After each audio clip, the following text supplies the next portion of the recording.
우리가 어렸을 때 부모님들로부터 자주 듣던 이야기 중에 하나가 바로 친구 잘 사귀라는 말이다. 착하고 선한 영향력을 주고받을 수 있는 친구를 사귀라는 말씀이다. 하지만 이 말씀은 나이 들어서 백발이 성성한 사람들에게도 여전히 유효하다. 하지만 외롭다는 이유로 마음이 불편해도 상처를 입어도 관계를 끊지 못하고 만남을 이어가는 사람들이 있다. 좋은 사람 나쁜 사람 골라내기 시작하면 함께 어울릴 친구가 하나도 남아있지 않다. 그래서 마음이 불편해도 외로운 것보다 낫겠지 하면서 만난다. 오래전부터 어렸을 적부터 알고 지냈다고 다 친구는 아니지 않은가. 아무리 외로워도 절대 곁에 둬서는 안 되는 사람들이 있다. 첫 번째, 강한 자에게 강하고 약한 자에게 약한 야비한 성격을 가진 사람. 힘 센 사람 앞에서 굽신거리고 자기보다 좀 힘이 약하다 싶으면 그런 사람들에게는 무자비하리 많지 냉혹하게 대한다. 평상시에는 온화한 목소리로 어머니에 대한 그리움, 자식들에 대한 사랑, 믿음 깊은 종교에 대해 이야기하지만 약자들에 대해서는 아주 굉장히 차가운 사람이 있다. 어떤 자비도 없다. 약자들에게도 가정이 있다는 것을 인정하지 않는다. 내 자식 귀하면 남의 자식도 귀한 법인데 그런 거는 안중에도 없다. 목소리는 온화해서 선한 사람 같지만 냉혹하고 야비한 사람이다. 지금은 우리가 약한 존재가 아니어서 그럭저럭 친구로 지내지만 무슨 일이 있었어. 우리가 약자로 생각되어지면 태도가 돌변할 수 있는 사람이라는 점을 꼭 알아야 한다. 두 번째, 두 마음을 품고 있는 사람이다. 내 앞에서는 웃는 얼굴을 하고 있지만 뒤돌아서면 험담을 들어놓는 사람이 대표적으로 두 마음을 품고 있는 사람이다. 또 나를 만나러 나온 이유가 친구로서 공감을 나누려고 하는 것이 아니라 기회를 봐서 돈을 빌리거나 물건을 팔거나 투자를 받으려는 다른 목적이 있는 사람 또한 두 마음을 품고 있는 사람이다. 두 마음을 품고 있는 사람은 겉과 속이 다르다. 평상시에는 어느 것이 진짜 모습인지 알 길이 없지만 이해가 충돌되면 본 모습이 나타난다. 전혀 우리가 보지 못했던 모습일 것이다. 양두구육이라는 말이 있다. 양머리를 걸어놓고 개고기를 판다는 뜻으로 겉으로는 좋아 보이지만 속은 그렇지 못한 것을 말한다. 두 마음을 품고 있는 사람은 경계를 해야 할 대상이지 친구로 가까이 두고 있을 사람이 아니다. 세 번째, 더 이상 배울 것이 없다고 자만하는 사람. 세상에서 가장 우둔한 사람이다. 이런 사람과 가까이 지내면 문제가 되는 것이 뭐냐 하면 남도 배우지 못하게 한다는 것이다. 이 사람 말을 들으면 나름 커다란 깨달음을 얻은 것 같은 얘기를 하지만 허무주의나 패배주의를 강하게 갖고 있는 것을 알 수 있다. 공부하지 않는 사람은 어려서나 나이 들어서나 멀리해야 할 사람이다. 네 번째, 자기 외로울 때만 찾아오는 사람. 연락이 없다가 자기 힘든 일이 있을 때, 자기 아플 때, 외롭고 쓸쓸할 때, 말동무 필요할 때, 돈 필요할 때, 뭔가 부탁할 것이 있을 때만 뜬금없이 연락하는 사람들이 있다. 이런 사람일수록 오랜만에 연락해 놓고서는 친구 하면서 세상에 둘도 없을 우정이라도 간직한 것처럼 살갑게 굴어댄다. 그래도 관계가 있으니 거절하기 힘들어 부탁을 들어주며 또 연락을 끊는다. 그래서 궁금해 잘 지내는지 큰맘 먹고 연락이라도 할라 치면 왜 전화하냐는 식으로 귀찮은 듯 건성건성 대답하고 서둘러 전화를 끊으며 드는 것이 또 이런 사람들의 특징이다. 이렇게 자기가 아쉬울 것 없을 때는 친구를 귀찮은 존재로 여기고 자신에게 뭘 아쉬운 소리라도 하려고 연락하지 않았는지 의심하고 함부로 대한다. 마지막은 입이 가벼운 사람이다. 남의 아픔과 단점을 자신의 행복으로 여기는 사람이다. 친구 사이라면 서로의 약점 아픈 것도 얘기할 수 있어야 하는데 어찌나 여기저기 다니며 말을 옮기는 사람들이 많은지 이제는 친구에게라도 절대 자신의 약점을 이야기하지 말라고들 조언한다. 입이 가벼운 사람은 또 문제가 뭐냐 하면 하지도 않은 얘기까지 자기가 지어내서 덧붙이는 말을 옮긴다는 것이다. 가끔 TV에서 말 옮기기 게임하는 것을 보면 똑같은 말을 해도 사람을 건너가면 건너갈수록 의미가 바뀌고 뜻을 잘못 알아듣고 오해하는 수도 생기는데 여기다가 없는 말까지 덧붙이는 상황이니 전혀 다른 얘기가 소문이 되어 친구들 사이에 떠돌게 되는 경우가 많다. 어떤 친구들을 사귀느냐는 나이와 상관없이 중요하다. 끼리끼리 만난다는 유유상종이라는 말이 있다. 바람직하지 않은 친구들과 어울리면 나도 똑같은 사람이 된다. 반면에 좋은 친구를 사귀면 인생 자체가 행복해진다.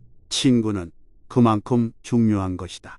이 영상을 보신 모든 분들은 주위에 좋은 친구들만 생기길 바라겠습니다. 첫 번째는 천천히 하는 것이다. 노년은 몸도 아프고 마음은 외롭고 정신은 죽음이라는 불안에 직면해야 하는 때이다. 그럼에도 불구하고 우리는 유쾌하게 보내도록 노력해야 한다. 정신분석학자 애들러는 인간은 열등감을 극복하고 우월감을 찾으려 하고 또 그 우월감을 유지하기 위해 끊임없이 노력한다고 말했다. 마찬가지로 노년의 열등감을 극복하고 우월감을 찾고 또 이를 유지하기 위해 노력해야 한다는 뜻이다. 방법은 야금야금이다. 사람들은 당장 뭔가를 이뤄내려 하는데 인생에서 그렇게 이루어지는 건 별로 없다. 조금씩 가랑비에 옷 젖듯이 해가야 한다. 두 번째, 노년에 유쾌하기 위한 두 요소는 건강과 돈이다. 이 둘이 갖추어지면 노후에 재미있게 보낼 것은 정말로 많다. 노년을 유쾌하게 보내기 위한 필요 조건이 건강과 돈인 셈이다. 돈은 부족하지 않을 정도면 충분하다. 몸의 건강은 다들 주의를 기울이지만 정신 건강이 문제다. 정신 건강은 과거에 집착하지 않고 미래를 걱정하지 않는 이 둘만 지키면 된다. 그때는 이랬는데 지금의 나는 왜라는 생각을 버려야 하고 죽음이 닥치면 난 어떻게 하나라는 생각들을 하지 말아야 한다. 셋째, 그럼에도 가끔씩 힘든 일들이 일어나는데 이를 잘 버텨야 한다. 파테르 정신이다. 일명 빠테르라고 한다. 레슬링에서 수비자가 중앙에 엎드린 자세를 취하고 공격자가 뒤에서 공격할 때 수비자는 바닥에 찰싹 붙어서 뒤집히지 않기 위해 악착같이 버텨야 한다. 어려운 시기가 지나가면 다시 훈풍이 불어오는 게 인생이다. 빠테르는 레슬링에서 소극적인 경기를 한 데 대한 벌칙인데 인생에는 이유 없이 이런 빠테르를 받아야 하는 때가 있다. 어떻게 해야 할까? 버텨야 한다. 이유를 묻지 말고 그냥 버티는 힘을 길러야 한다. 넷째, 사회의 변화를 이해하고 적응할 줄 알아야 한다. 노후에는 60년 이상 익혀온 나의 관점으로 세상을 보려 한다. 그런데 사회는 상전벽해처럼 변해 있다. 과거에는 결혼을 하지 않으면 이상하게 보았다. 싱글이냐는 질문도 꺼렸다. 이제는 비혼을 택하는 사람들이 많아졌다. 사회가 변한 것이다.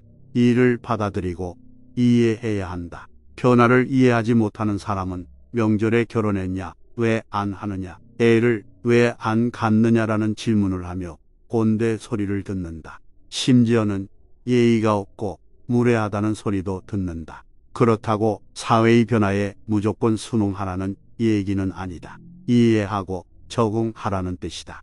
다섯째, 페르소나를 즉 가면을 여러 개 가져야 한다.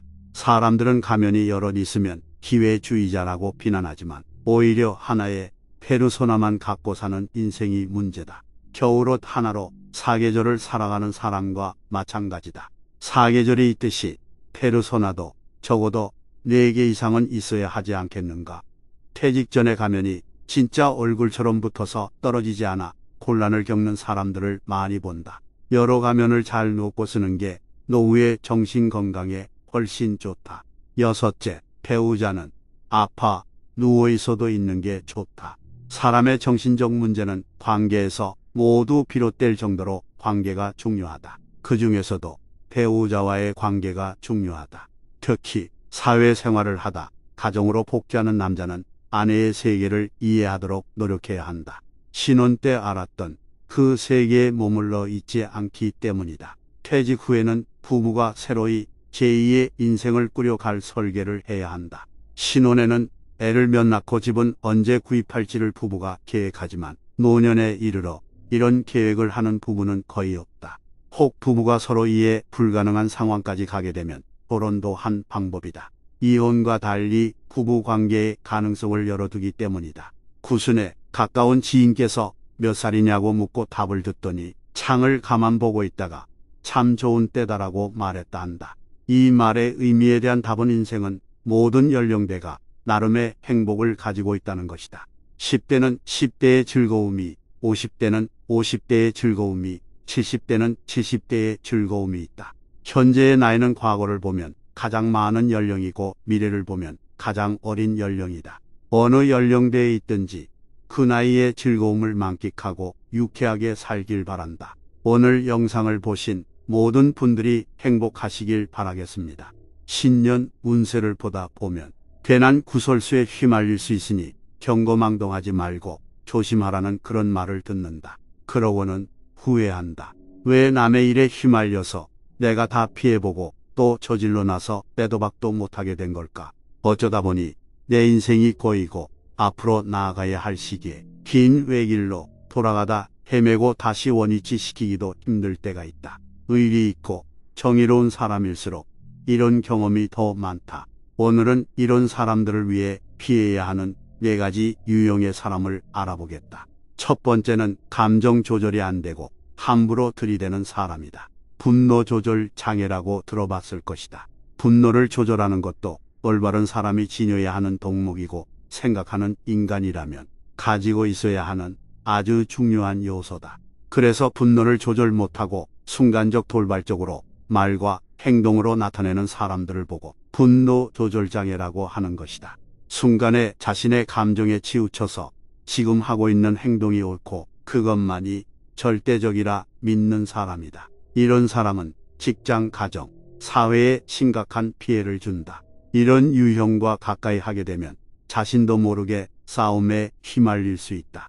분노뿐만이 아니고 슬픔에 잠긴 사람들도 마찬가지로 감정 조절이 안 되는 피해야 하는 사람이다. 분노와 슬픔, 이 2가지의 감정은 타인에게까지 그 감정을 전염시킨다. 친구나 가족이 나한테 억울함을 호소하면서 내 감정을 들쑤셔 놓는다.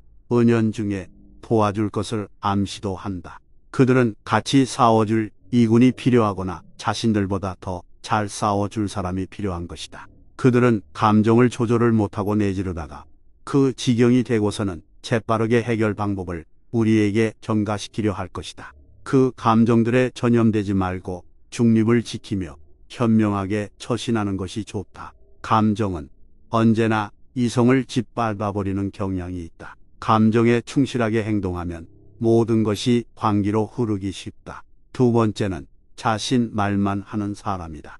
남의 감정이나 상황에 배려도 없는 자신 말을 해야 직성이 풀리는 그런 유형이다. 이런 사람은 절대 곁에 두고 싶어 하지 않는 사람이다. 중간에 말을 끊는 유형과 자기 말만 하는 유형의 사람은 타인의 상황보다는 자신이 말을 들어주는 것이 더 중요한 사람이다. 우리가 말을 할 때 빨리 끝나기를 바라고 그 듣는 중에도 머릿속에는 자신이 할 말을 읊어대고 있을 것이다. 상대가 하고 있는 말은 들리지도 않는다. 우리가 말을 끝내거나 말을 끊어내고서는 분명 다시 자신이 하려던 말을 이어나가며 대화가 오리무중으로 흘러간다. 대화란 듣기와 말하기의 조합이다. 한쪽으로만 치우친 것은 대화가 아니다. 3번째는 남의 험담을 즐기는 사람이다. 같이 드라마를 보거나 영화를 보는데 나오는 출연 배우들 얼굴이며 옷차림을 지적질하며 계속 흠을 잡는다. 출연 배우들의 성형 여부와 알지 못하면서도 단정짓고 자신의 말이 옳다고 한다. 이런 식으로 드라마 내용보다 출연 배우의 흠을 파내는데 더 열을 낸다. 배우에게만 그 화살이 가는 게 아니다. 물론 그건 양념에 불과하고 메인은 누군가를 험담하는 것이다. 계속해서 듣다 보면 감정이 불쾌해지고 짜증도 난다. 잘했다는 말은 일도 못하고 못한 것에는 열을 내며 할 말이 많다. 이런 식으로 늘 부정적이고 하는 말도 거의 험담이다. 이런 사람은 자존감이 낮아 자기보다 잘난 사람을 끌어내리며 험담하는 것을 즐기는 유형이다. 남의 불행을 보며 쾌감을 느낀다. 곁에 두면 무의식에 우리의 감정에 지속적으로 부정적인 감정이 쌓여 자기 발전에 전혀 도움이 안 되는 피해야 하는 유형이다. 진정으로 다른 사람의 행복에 기꺼이 함께 기뻐해 줄 수 있는 사람이 그릇이 큰 사람이다. 네 번째는 자신의 얕은 지식으로 자만하는 사람이다. 그저 아무것도 모른다면 끽소리 안 하고 조용히 있겠지만 자신의 얕은 지식으로 세상 만사 다 알고 정술가보다 더 통찰력이 좋아 뭐든지 꿰뚫어 본다. 자신이 아는 지식이 다인 양 자만하며 주변에 문제를 일으키고 타인에게 상처를 주는 말을 한다. 그리고 자신이 무지한 부분은 애써 알려하지 않고 일부러 외면하기도 한다. 살면서 어떠한 상황에서 단정짓고 판단할 때 큰 오류가 있을 수 있다. 세상에서 가장 현명한 사람은 모든 사람에게서 배울 수 있는 사람이다. 가장 사랑받는 사람은 모든 사람을 칭찬하는 사람이며 가장 강한 사람은 자신의 감정을 조절할 줄 아는 사람이다. 피해야 하는 사람, 유형 네 가지는 감정 조절이 안 되고 함부로 들이대는 사람, 자신 말만 하는 사람, 남의 험담을 즐기는 사람, 자신의 얕은 지식으로 자만하는 사람이다. 이런 사람들을 가까이 하지 않았을 때 우리 모두에게 큰 변화가 올 것이다. 경제 상황도 물론 그 이유지만 인간 관계에서 오는 감정 소비로 인해 많이 힘들다. 장애물을 없애야 앞으로 행진하는데 속도도 생기고 걸음도 가뿐해진다. 오늘 영상을 보신 모든 분들의 하루가 행복해지길 진심으로 바랍니다. 우리는 언젠가는 혼자가 된다. 점점 갈수록 비혼인 30대 40대도 더 많아지는 추세고 세월은 쏜살같이 지나가는데 더군다나 기대 수명이 더 긴 여성은 더더욱 만반의 준비를 해야 한다. 평생을 비혼으로 사는 사람들도 있고 50%가 넘는 부부가 이혼하는데 재혼을 안 한다면 자식들 다 키우고 나서는 역시 혼자가 된다. 다 키웠으면 이제 우리 부모들이 자식들에게서 독립해야 한다. 요즘은 다 큰 자식들이 오히려 독립을 안 하려고 한다. 그리고 100세 시대를 내다보는 우리가 더 건강하게 오래 살 텐데 자식과 자식들의 가족과 함께 산다는 게 너무 길어지지 않겠는가. 오래전 풍습처럼 대가족을 이루고 할머니, 할아버지, 아버지, 어머니의 손주들까지 같이 사는 것이 아닌 이 시대의 앞으로 10년, 20년 후는 더욱더 혼자가 된 노인들이 많아지게 된다. 지금 30대, 40대 사람들도 60대 이후에 우리들의 삶이 어떻게 될 것인지 조금은 미리 생각해 두는 게 좋다. 지금 60대, 70대 노인들은 가끔씩 배우자가 사라진다면 어떨까 생각을 하는 경우가 있다. 배우자가 아파서 병원에 입원을 해야 할 때나 그 모습을 옆에서 지켜보니 안쓰럽고 마지막을 생각은 하게 된다. 우리가 노후를 그저 준비 없이 그냥 흐르는 대로 받아들여야 하는지 아니면 노후에 내 삶이 혼자일 때 제2의 인생을 살면서 다시 내게 주어진 싱글 라이프를 즐기며 살 수 있을지는 우리 손안에 있다. 우리가 어떻게 노후를 혼자 행복하게 살 수 있을까? 첫 번째, 내 재산을 드러내지 마라. 비혼 혹은 이혼이나 사별을 한 후 재혼을 하지 않으면 혼자가 된다. 끝내는 우리는 어차피 혼자가 되는 것이다. 그때가 언제 올지 몰라서 그렇지만 우리는 홀로 서기를 스스로 준비할 필요가 있다. 아주 오래전 호랑이 담배 피우던 시절에는 자식이 부모를 부양하는 것이 효도라 여기고 무조건 맏아들이 늙은 부모를 모시고 살았다. 그것이 그 시절엔 당연한 것이었다. 하지만 이제는 나 자신이 셀프 부양을 해야 하는 시대가 오게 된 것이다. 돈이 혼자 사는 노년을 좀 더 윤택하게 할 것이다. 노후에 홀로 서기 위해 기본적으로 필요한 것이 무엇일까? 바로 돈이다. 대부분의 여성 노년분들은 경제적인 것만 해결이 된다면 혼자 살 수 있다는 설문조사가 있다. 그러나 정말 너무나 자식을 위해 헌신한 사람들은 반평생 번 돈을 아들이나 딸에게 결혼 자금이나 사업 자금으로 내놓는다. 자신은 여행 한번 제대로 못 가보고 입고 싶고 먹고 싶은 것도 아껴서 마련했을 그 돈을 자식에게 주지 말고 우선 나 자신을 위한 돈은 꼭 잘 관리하자. 그래서 자신의 재산을 밝히지 않는 것이 또 그것을 보호할 수 있는 수단이다. 노후에 홀로 되었는데 돈도 있다는 소리가 들리면 여기저기서 유혹의 손길이 끊임없이 온다. 이럴 때 우리가 마음의 준비가 되지 않았다면 이런 어두운 손길에 그만 당할 수도 있다.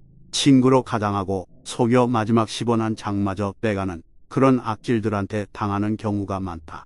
혼자가 돼서 우울하고 기운 없어 하고 자식들도 자신을 챙기지 않는 것을 본 사람들은 누군가 옆에서 조금만 챙겨줘도 은인인 줄 알고 그 손을 덥석 잡을 수도 있다. 노후에는 자신의 재산을 철저히 관리하고 나눠줄 수 있을 만큼 여유가 있다면 꼭 자신이 필요한 양은 놔두고 나눠주자. 적어도 혼자 살만한 공간은 마련되어야 홀로 서기가 더 행복하다. 두 번째, 지금도 늦지 않았다. 아무리 나이를 먹었다 하여도 배울 수 있을 만큼은 충분하다. 젊을 때 그리고 중년 때는 원하는 것이 무엇인지 생각할 겨를이 없이 그 시대에는 무조건 열심히 공부하고 좋은 학교 나와서 안정적인 직장 다니는 게 최고였다. 그렇게 살다 보니 어느새 노년이다. 하지만 아직 마음 많은 28 청춘이라 뭐든지 할 수 있을 것 같은데 갑자기 은퇴를 하고 나서 뭘 할 수 있을지도 모를 때가 많을 것 같다. 그때 그 시절 20대 30대 꽃처럼 예쁘고 살도 탱탱했을 때, 머리숱도 많고 허리 쭉 펴졌을 때, 그때는 먹고 사느라 못했지만 조금은 여유로워진 노년이 되고서야 해보고 싶은 것들이 생긴다. 누구에게나 나름대로의 작은 희망이나 요구를 마음속에 간직하고 있다고 생각한다. 배우라고 해서 학교를 다시 가거나 학원을 다니면서 취준생처럼 배우라는 것이 아니다.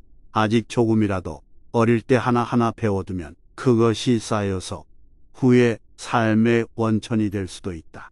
아무렇게나 사는 40살보다는 일하는 70살의 노인이 더 명랑하고 더 희망이 많다. 노후에도 적은 시간을 투자해서 할 수 있는 일을 하거나 사업 아니면 취미 생활로 돈도 벌 수 있다면 그야말로 금상첨화가 아닐 수 없다.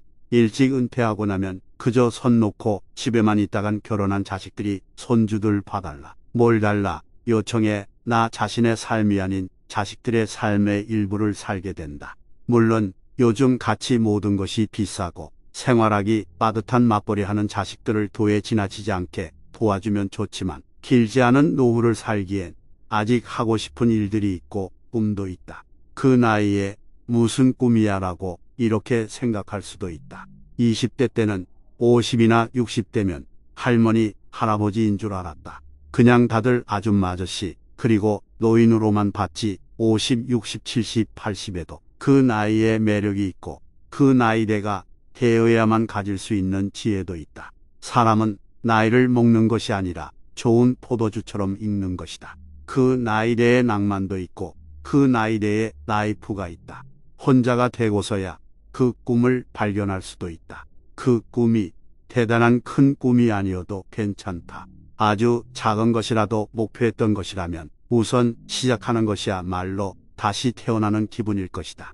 화가가 되는 게 꿈이었다면 조금씩 하루에 1시간 아니면 일주일에 몇 시간씩 연관된 책을 찾아보고 자료를 찾고 지식을 쌓게 된다면 그 꾸준함이 시간이 지나면 열매를 맺게 될 것이 분명하다.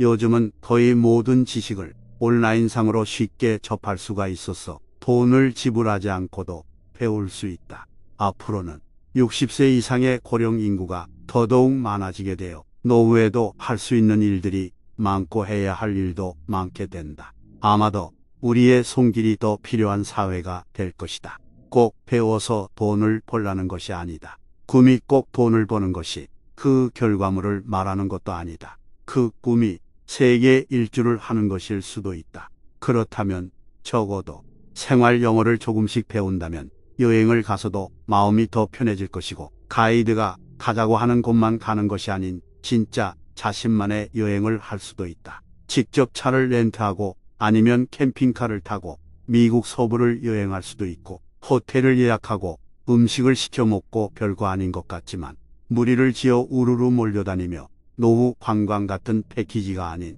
자신에게 맞는 페이스로 여행을 할 수 있는 것도 참 멋지다. 무언가 거대한 것을 한다기보다는 나 자신이 자랑스러울 만한 그런 것을 하며 노후를 더 행복하고 알차게 보낼 수 있게 될 것이다. 세 번째, 다른 사람들의 선입견과 편견에 묻히지 마라. 나 자신이 삶의 내가 주인이 되어 남의 시선을 의식하지 말고 사는 방법이다. 노후에 혼자가 되면 주변에서 측은한 눈으로 바라보기도 하고 또는 혼자 가는 것을 안 좋게 평판하기도 한다. 이런 것은 전부 남의 선입견과 편견이다. 내 자신만 잘 살고 내 자신이 당당하면 된다. 이혼을 하고 홀로 된 분이 혼자가 돼서 열심히 사회 활동하고 골프도 배우고 여가 생활을 한다고 주위에서 따가운 시선으로 볼 수도 있다. 그런 거 다 생각하고 신경 쓰며 자신의 처신을 남들 보여주기식으로 살다 보면 너무나 불행한 삶이 될 것이다. 혼자 사는데 꼭 CCTV가 내 주변에 잔뜩 있어서 나를 주시하는 것처럼 너무나 불편한 삶이다. 나 자신을 다른 사람들의 기준에 묶어두지 말아야 한다. 그렇다고 방탕한 생활을 하면서 배째라고 하는 것은 옳지 않다. 나 자신이 멋지고 행복하면 되는 것이다. 나 자신이 내 삶의 주인이 되어 누가 뭐라고 해도 내가 떳떳하면 된다. 원래 할 것 없고 질투 많은 사람들이 남이 말하는 것을 좋아한다. 그런 사람은 멀리하라. 우리가 인생의 주인공이 돼서 다시 주어진 싱글 라이프를 주저하지 말고 명랑하게 살아야 한다. 혼자 살면서 그 혼자만의 공간을 따스하고 밝은 햇살이 비추는 곳으로 만들고 나 자신을 사랑하며 가꾸고 살면 된다. 네 번째, 건강을 위해 투자하라. 혼자가 되면 가장 소홀해질 수 있는 것이 건강이다. 혼자가 아니었을 때는 같이 하는 습관들이 혼자가 되니 하기 힘들어질 수 있다. 나 혼자가 아닌 다른 누군가와 생활할 때는 솔직히 눈치도 보이고 한이 좀 챙겨 먹고 만들어 먹고 하면서 움직였는데 혼자가 되니 유난히 자신의 건강을 챙기는 것에 게을러질 수 있다. 특히 매 끼니를 챙겨 먹는 것이 귀찮아서 배달을 시키거나 편의점에서 간단한 도시락으로 끼니를 때우고 수시로 라면을 먹게 된다. 이렇게 되면 영양소를 충분히 섭취하지 못하게 되어서 지병이 있는 사람들은 더 빨리 악화가 된다. 그러면 싱글 라이프는 셀프 부양이 아니고 독거노인이라는 암울한 표현이 나오게 된다. 혼자이니 보는 사람도 없겠다. 그냥 라면 끓여서 소주 한두 잔 마시다 보면 잠이 들고 그러다 잠이 안 올 때 술을 계속 찾게 되는 악순환이 이어지게 되면 알코올 중독증도 생기고 암울하게 된다. 면역력이 약해져서 병원 신세를 자주 지게 된다면 혼자는 것이 참으로 고통스럽다. 최우선은 건강을 지키는 것이다. 아직 조금이라도 젊을 때 매일 꾸준히 건강을 지키는 것이 중요하다. 다섯 번째, 새로운 만남으로 아픔을 극복하라. 새로운 만남이라 해서 사별하고 곧장 다른 이성을 찾아 나서서 재혼을 한다거나 이성 친구를 사귀라는 말이 아니다. 사별을 하거나 이혼 또는 자식들에게서의 독립으로 홀로 서기를 택하였으면 이제 자신만의 삶을 살아야 하지 않는가. 누군가와 이별을 했을 때에도 그 아픔을 잊기 가장 좋은 방법은 새로운 만남으로 극복도 하고 새 출발을 하는 것이다. 이렇게 그동안 소홀했던 옛 친구들도 만나고 주변의 모임이나 단체 활동에 참여하여 적극적으로 자신을 어필하고 내 자신의 존재도 그 사람들 속에서 느끼면서 여유롭고 재미있는 노후를 보낼 수 있다. 사별을 하고 그 쓸쓸함에 남은 한 분도 오래 사시지 못하고 돌아가시는 것을 많이 접한다. 그만큼 혼자 하는 것에 익숙하지 않아서 우울함과 외로움을 힘들어하게 된다. 이 사회가 죽음이라는 것 자체에 관해서 얘기하거나 토론하는 것을 꺼려한다. 죽음은 어느 날 내 가족의 일이 되고 나의 일이 될 수도 있다. 주변에 같은 처지에 있는 사람들과 교류하며 공감을 쌓고 더 나아가 서로에게 도움도 되는 그런 곳을 만들어 나간다면 노후는 더할 나위 없이 풍요롭고 행복할 것이다. 홀로 사는 부모를 자식이 자주 들여다봐주는 것처럼 이 사람 저 사람들이 오고 가는 조금은 북적북적한 것이 한산한 것보다는 좋다. 친구를 사귀고 여가 생활을 즐기며 무언가를 같이 배우고 건강도 함께 챙긴다면 더욱더 좋다. 바쁘게 하루하루를 보내고 혼자만의 나의 공간으로 와서는 그 누구의 구속도 눈치도 잔소리도 없는 곳에서 편안한 생활을 하면 정신 건강에도 좋고 노후의 삶이 더 행복해진다. 오늘 영상을 보신 모든 분들의 하루하루가 행복하시길 진심으로 바라겠습니다. 나이 들어 혼자 산다고 말하면 예전에는 불쌍하게 보거나 외롭겠다고 말하곤 하였다. 요즘에는 이렇게 생각하기보다는 이제는 자유롭게 보거나 편해 보인다고 말하는 세상으로 변해가고 있다. 자고로 사람은 함께 어울려 살아야 하고 특히 나이 들어서는 자식의 보살핌을 받으며 사는 게 행복한 인생이라고 여겨져 왔었는데 이제는 혼자 살다 죽는 것이 행복하다는 말을 하기까지 이르렀다. 나이 들어서는 혼자 살면 안 된다고 말하는 사람들이 있지만 지금 추세로 보면 1인 가구는 이제 무시 못할 대세를 형성하고 있을 뿐만 아니라 오히려 나이 들어서 가장 불행한 사람은 혼자 사는 사람이 아니라 마음이 맞지도 않는 사람과 어쩔 수 없이 같이 사는 사람임에 분명하다. 나이 들어서는 뭐니 해도 부부가 함께 사는 것이 좋다지만 그건 부부 사이의 친밀감이 여전하고 다를 수밖에 없는 가치관이 서로에게 존중받고 또 이해받으면서 집안일이 한 사람에게 쏠리지 않을 때나 해당되는 이야기이다. 반대의 경우를 생각해 보자. 노부부가 둘이 같이 늘 붙어 있는데 친밀감은 떨어져서 나누는 대화도 적고 상대의 말에 풀툴대기 일수이며 내 가치관은 삐뚤어진 것이라 지적받고 무시당하면서 한 사람은 소파에 누워 지내고 집안일은 나 혼자 다 해야 하는 상황이라면 이 부부 생활은 정말이지 혼자 사는 사람보다 행복할까? 1인 가구의 행복 지수는 부부가 함께 사는 2인 가구보다 훨씬 높고 자살률도 1인 가구보다 오히려 2명 이상이 사는 가구가 훨씬 높다고 한다. 또한 노후 행복 지수는 자녀가 있고 없고와는 아무런 관계가 없을 뿐만 아니라 요양시설이나 병원에서 죽기를 원하는 사람은 또 의외로 적었다. 지금부터 혼자격하게 잘 사는 비결을 알아보자. 첫 번째는 고립되지 않는 것이다. 고독은 고립, 동거는 안심이라는 함정에 빠지지 않아야 한다. 나이 들어서 혼자 살면 고독사 하기 딱 좋다는 말이 있다. 평소에 인생은 혼자 왔다 혼자 가는 거야 외롭게. 그게 인생이야. 자식 배우자는 다 필요 없다고 말하는 사람들조차도 혼자 사는 것에 대해 이야기를 하면 고독사를 걱정한다. 이것은 문제의 근본을 잘못 짚은 것이다. 혼자 살았기 때문에 고독사를 하는 것이 아니라 사는 동안 누구와도 어울리지 않고 외부로부터 고립되었기 때문에 고독사하게 되는 것이다. 혼자 산다는 것을 사회적으로 모든 인연을 끊고 고립되어 산다고 생각하니까 고독사를 떠올리게 되는 것이다. 요즘의 1인 가구는 성격 이상 때문에 자신을 갖다 놓고 지내는 사람이기보다는 보다 자유롭고 독립적으로 살고 싶어서 혼자를 택하는 사람들이 훨씬 더 많이 있다.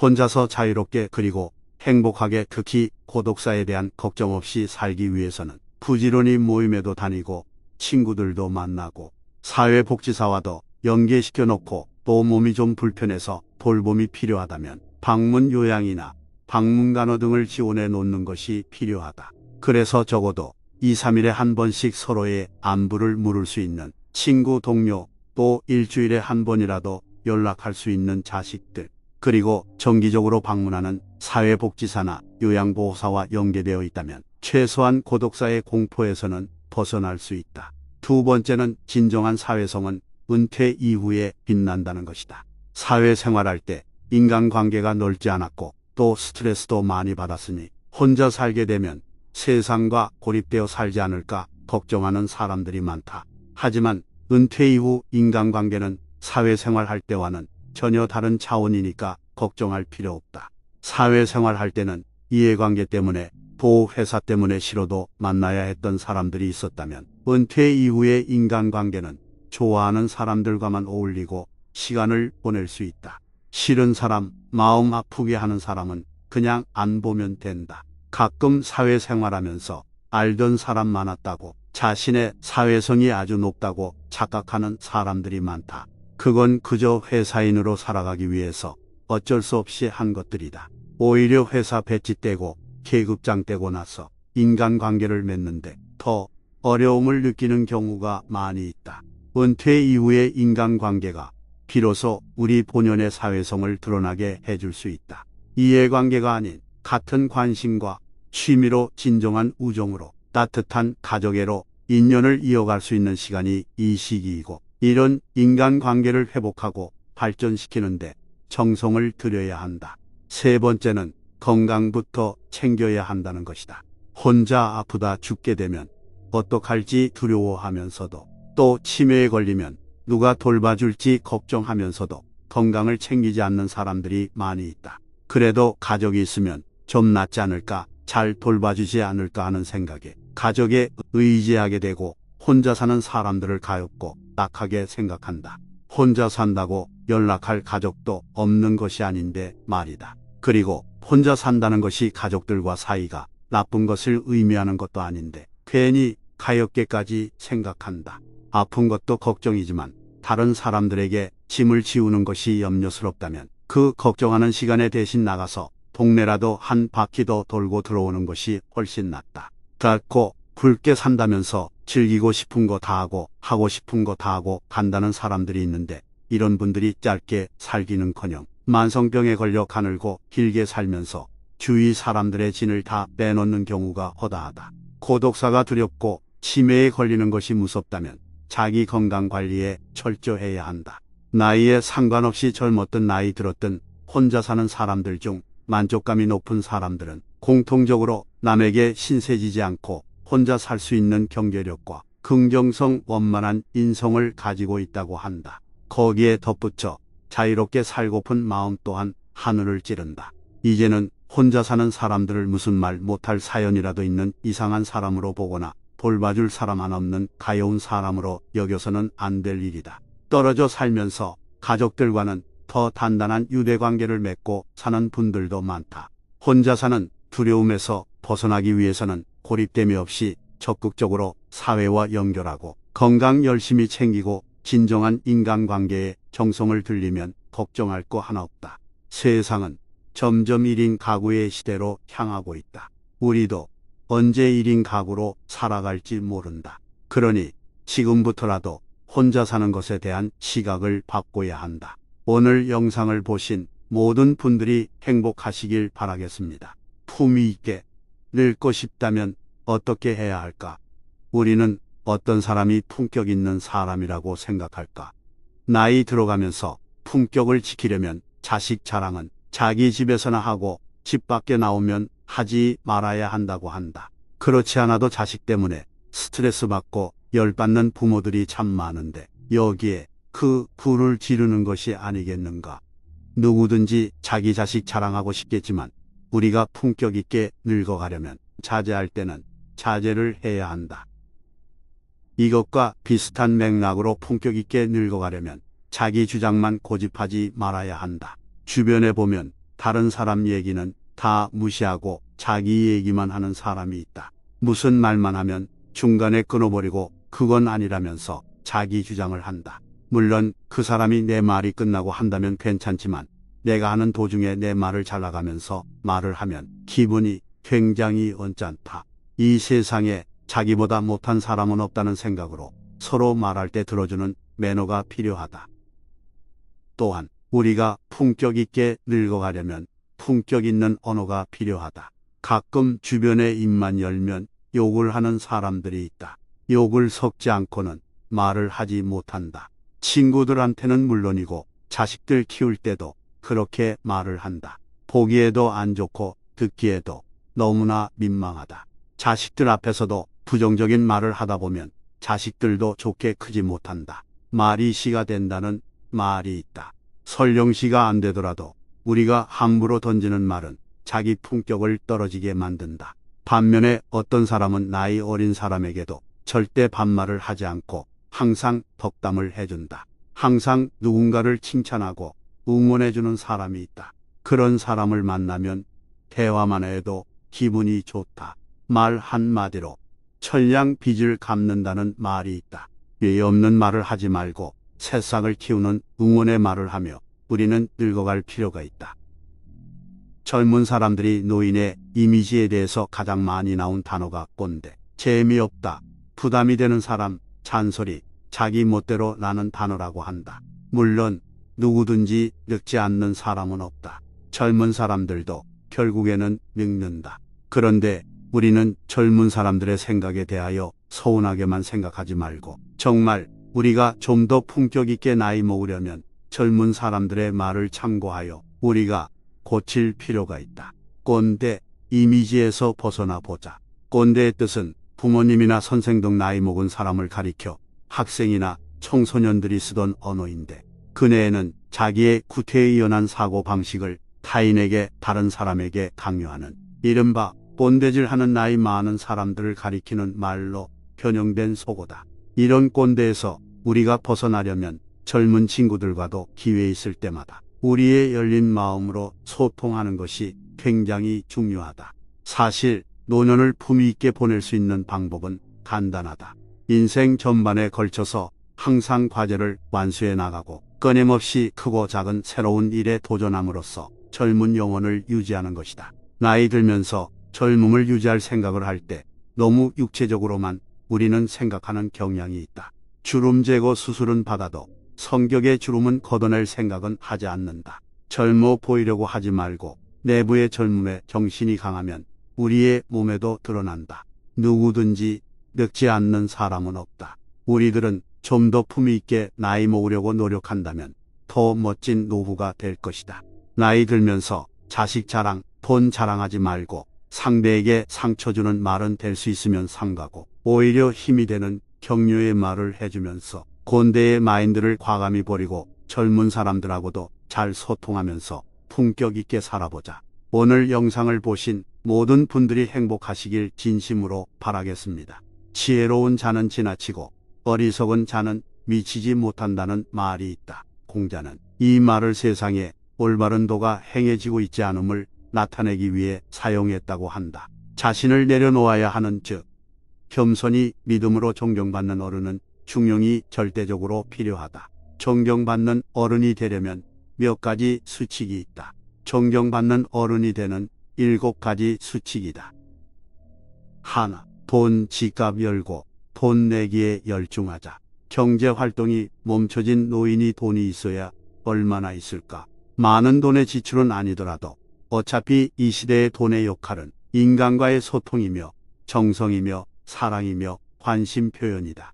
약소하더라도 경제력에 맞게 지갑 열기에 주저함이 없는 노인이 되자. 둘, 입을 적게 열고 듣기에 열중하자. 타인에게 내 생각을 절대 강요하지 말자. 알아도 모른 척 하는 것이다. 세상은 넓고 인재는 넘쳐난다. 나보다 못한 사람이 얼마나 될까? 알아도 모른 척하고 젊은이들의 말을 경청하는 것이다. 그래야 얻는 것이 많다.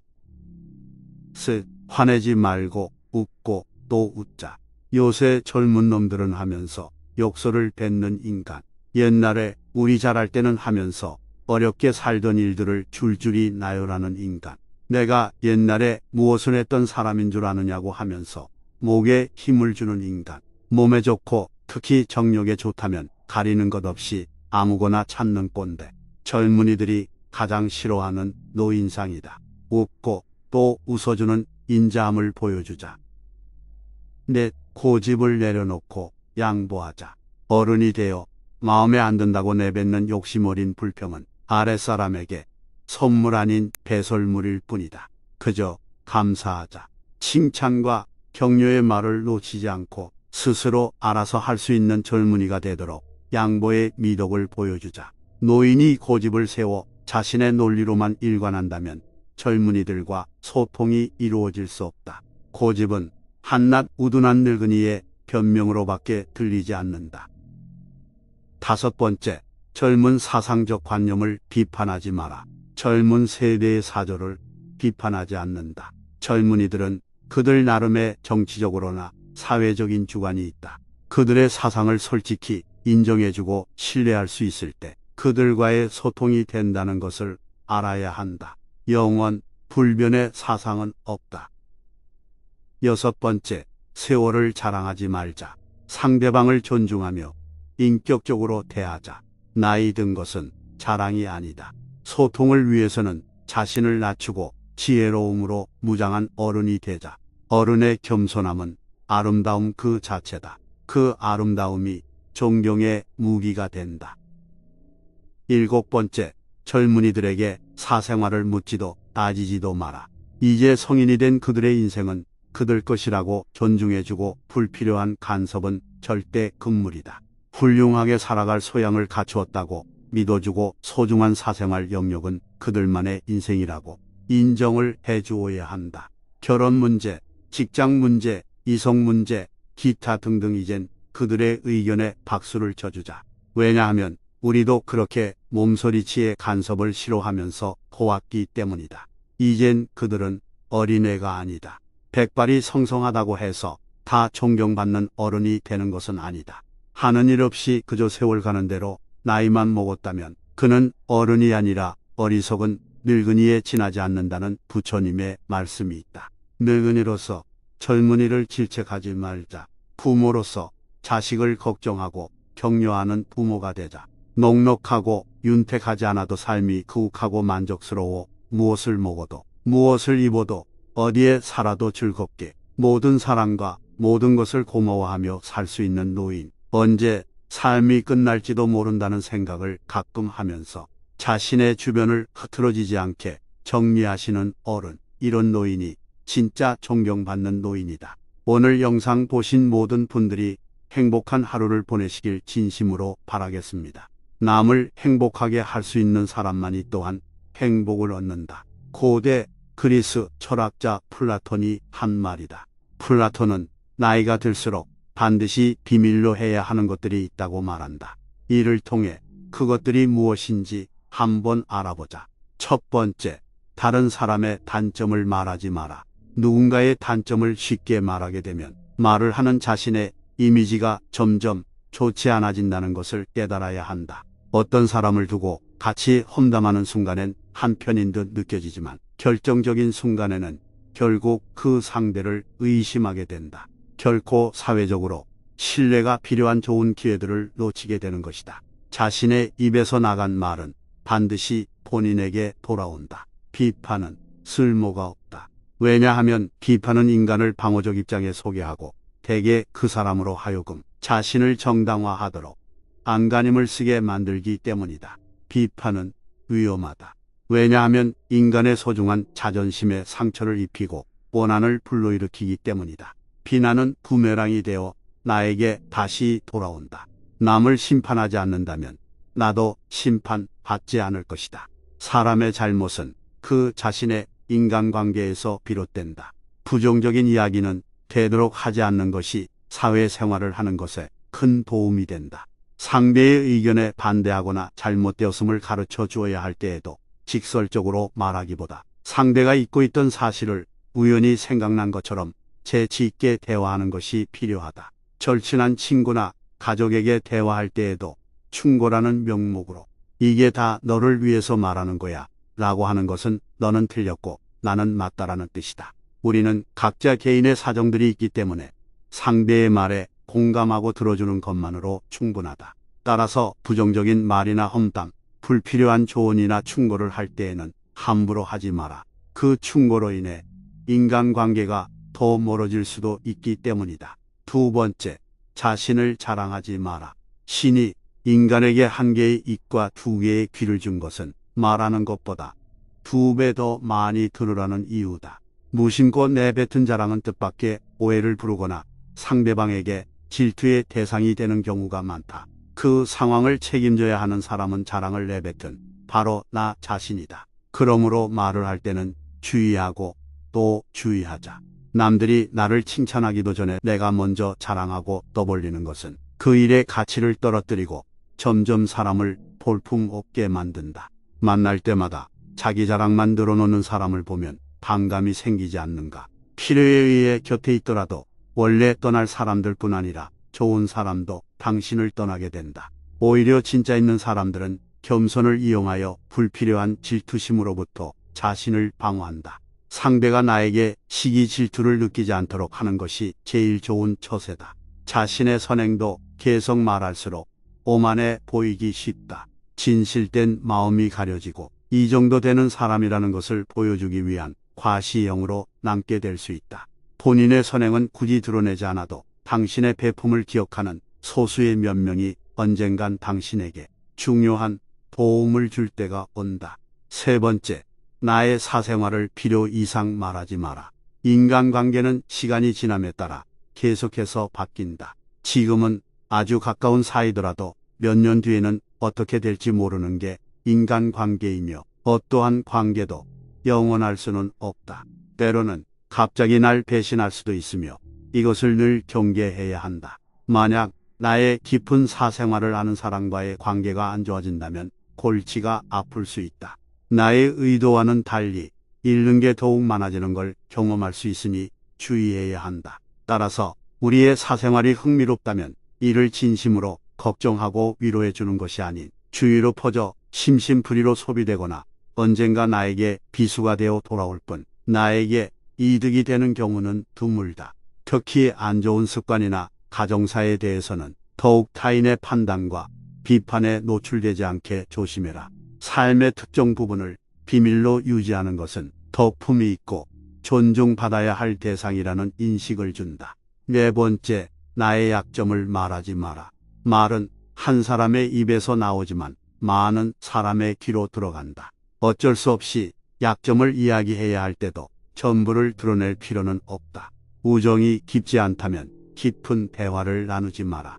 자신과 관련이 없는 말은 하지 마라. 한 번 입으로 내뱉어 버리면 두 번 다시 주워 담을 수 없기 때문에 항상 조심해야 한다. 말하기 전 내가 이 말을 해도 적절한가라고 자신에게 물어보고 하는 것이 좋다. 수다쟁이처럼 말을 많이 한다고 인기가 좋은 것도 아니고 인정을 받는 것도 아니다. 들려주어도 괜찮은 말이 있고 감추는 것이 나은 이야기도 있다. 어떻게 해야 할지 판단이 서지 않을 때는 먼저 주의 깊게 다른 사람들을 지켜보면서 때를 기다리자. 사람들을 관찰하면서 한 번 더 생각한다면 공개해도 좋을지 비밀로 해야 할지가 분명해지기 마련이다. 안타깝게도 사람은 다른 사람의 약점을 통해 위안을 얻으며 자신도 모르는 사이에 은근히 즐기게 된다.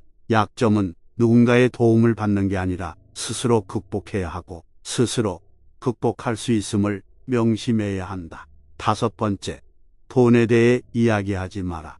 세상에서 가난보다 더 사람의 사기를 꺾는 것은 없다. 아무리 친한 친구더라도 돈에 대한 근심은 있다. 그러니 돈 이야기는 꺼내지 말자.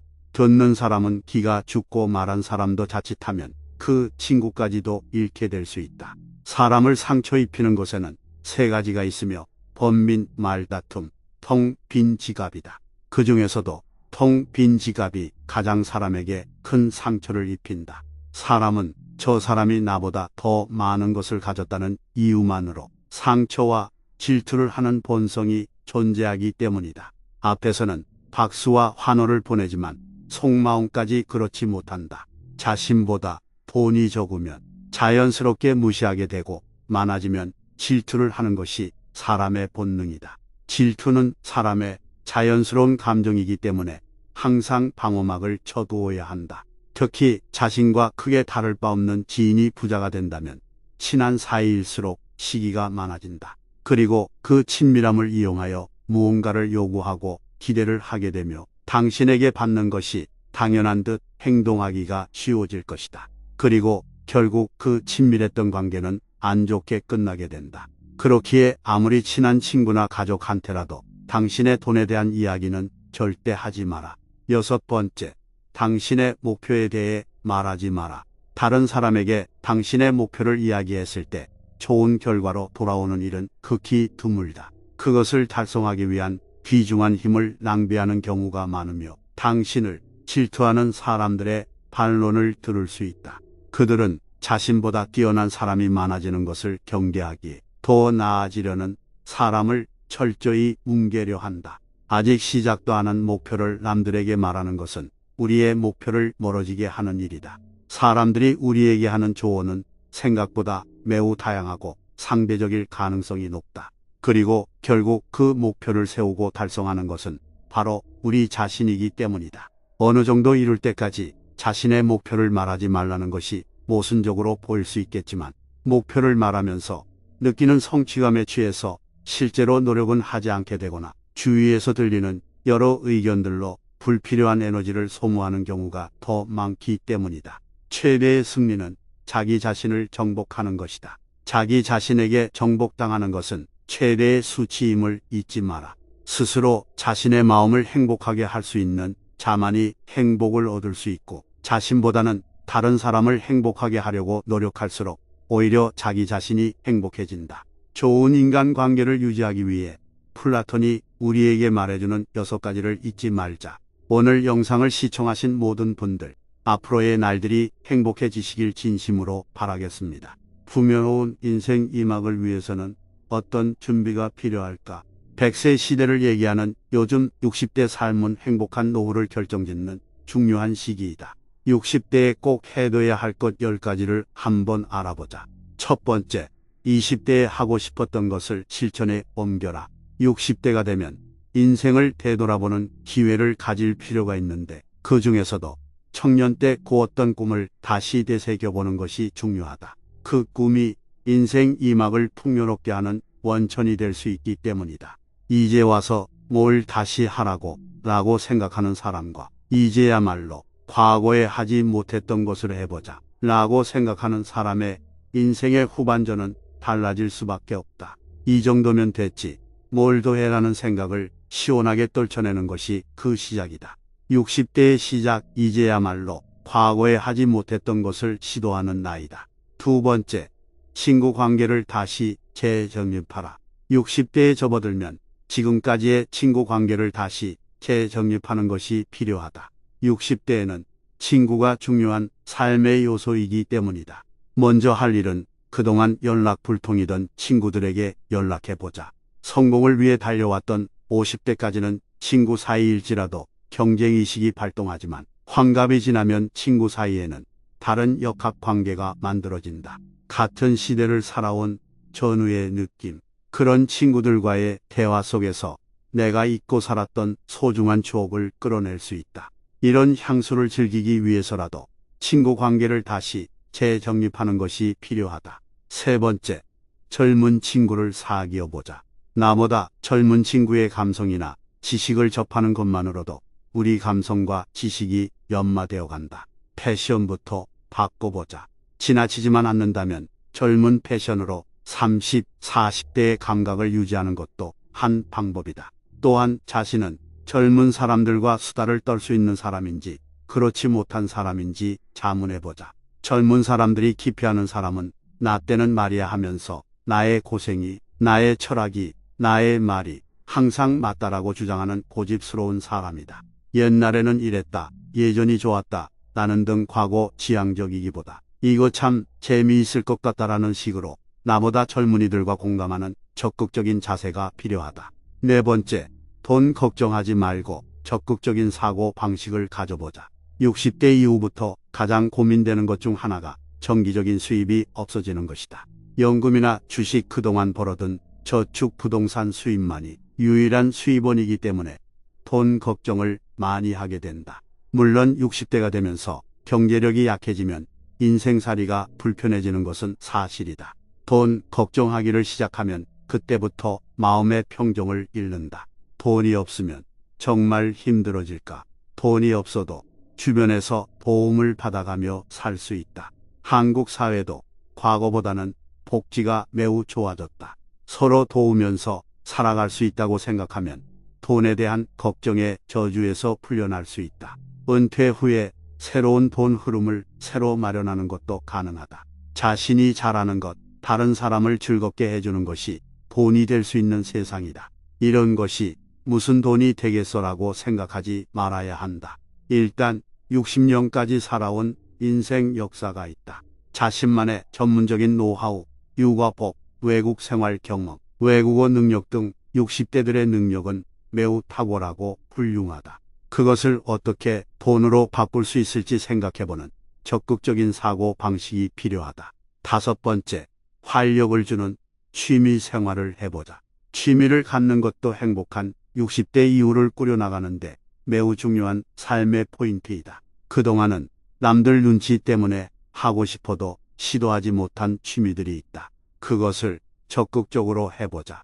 사진, 영상 낚시, 당구, 골프, 볼링, 등산, 유튜브, 운영 등 재미있다고 생각되면 적극적으로 해보자. 그것이 어떤 것이든 당신 인생을 스스로 두근거리고 즐겁게 디자인해야 한다. 여섯 번째, 여행해보자. 일상에서 벗어나 여행을 자주 하는 것은 60대 이후의 삶을 매우 행복하게 한다. 단순히 반복되는 하루하루를 보내다 보면 머리도 몸도 둔해진다. 여행을 통해서 보다 모험적이고 새로운 순간을 자주 경험하는 것이 인생을 더욱 풍부하게 한다.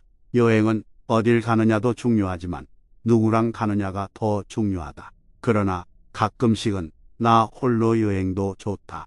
여행과 모험은 60대가 마지막일지도 모른다. 7번째, 건강을 유지하라. 모든 연령대가 그렇지만 특히 60대 이후의 건강은 최고의 자산이다. 여행과 모험도 건강이 뒷받침되어야 가능하다. 따라서 자신에게 맞는 건강법을 찾는 것이 매우 중요하다.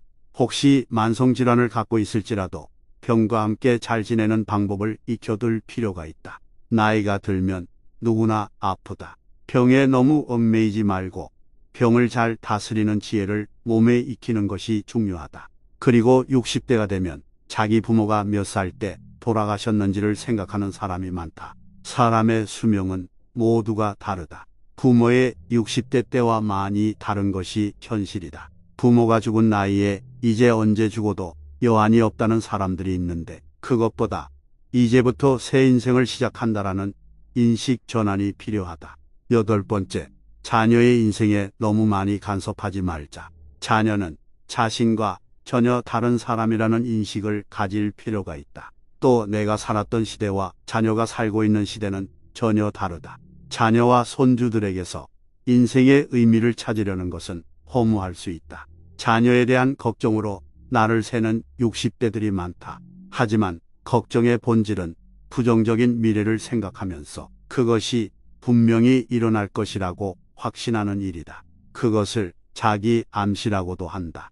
여러 가지 일들이 생길지 모르지만 내 아이들은 잘 헤쳐 나갈 것이다 라고 자녀를 믿어주는 것, 그것이 자식들을 더 위하는 길이다.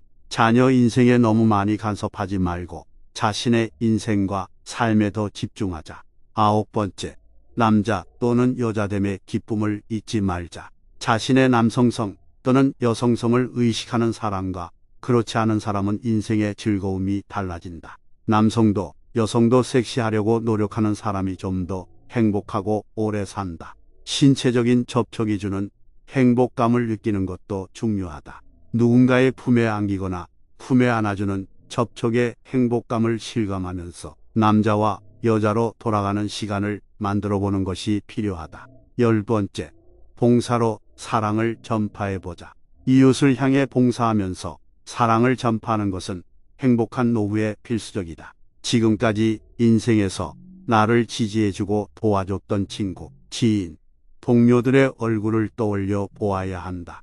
그리고 그들과 관계하면서 나의 60년 인생이 이루어졌다는 것을 상기해야 한다. 그러면 감사가 저절로 나온다. 그러한 감사하는 마음을 바탕으로 선한 이웃이 되어서 이웃에게 봉사와 사랑을 실천하기 시작한다. 이 10가지를 모두 실천하기 쉽지 않지만 생각과 과정 자체는 우리가 존재감을 느끼게 해주는 결과를 가져다 줄 것이다. 인생 후반전에 항상 보람있고 행복한 삶을 살아보자. 오늘 영상을 보신 모든 분들 하루하루가 건강하고 행복하시길 진심으로 바랍니다.